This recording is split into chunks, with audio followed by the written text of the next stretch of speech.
Hey guys, today I'm going to tell you about how I unexpectedly made double my profit on a flip totally by accident.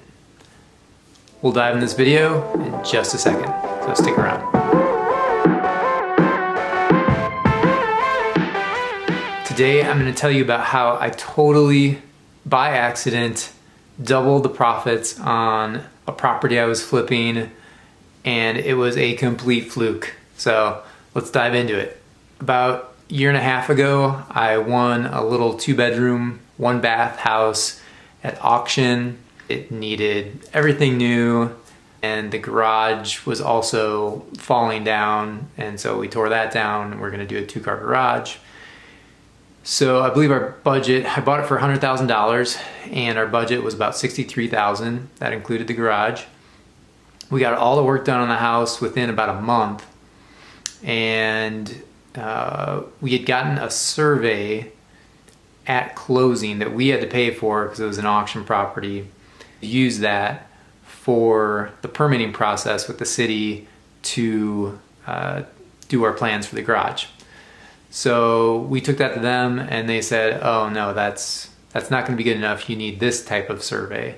So we had to spend quite a bit more money to do another survey. And this was a difficult property to survey because it was kind of a weird shape, very long, and the pins were very hard to find. We had to get another survey. And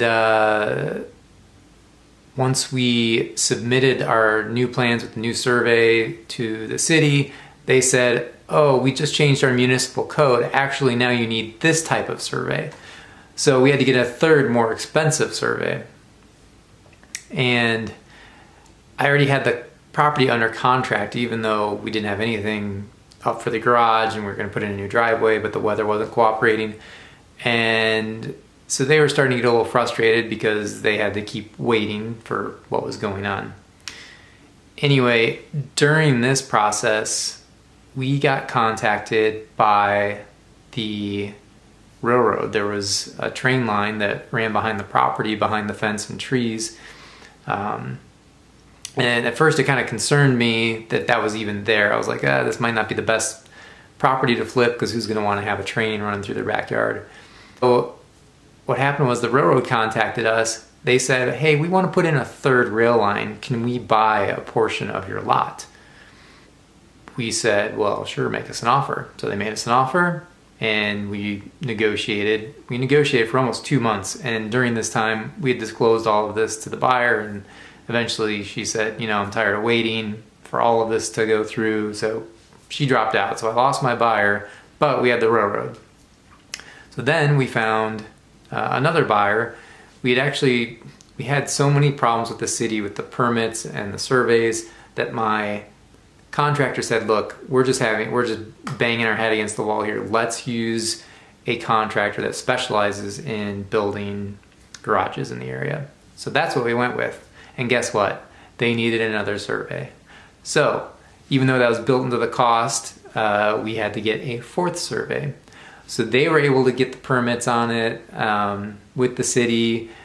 We had put a deposit down. Next buyer that we had in our contract, they said, oh, you know what? We actually don't want the garage. We'll just do it ourselves. We want to do something a little bit different that would probably be more expensive and all that.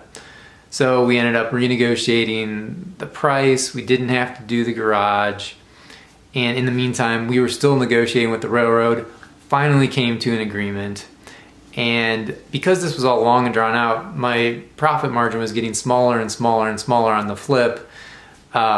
We ended up making $15,000 on the flip, and we actually ended up getting $15,000 from the railroad to purchase just a tiny sliver of land at the back of the property. That is how I unexpectedly doubled my profit on a flip. Now, I'm not saying this to boast or brag.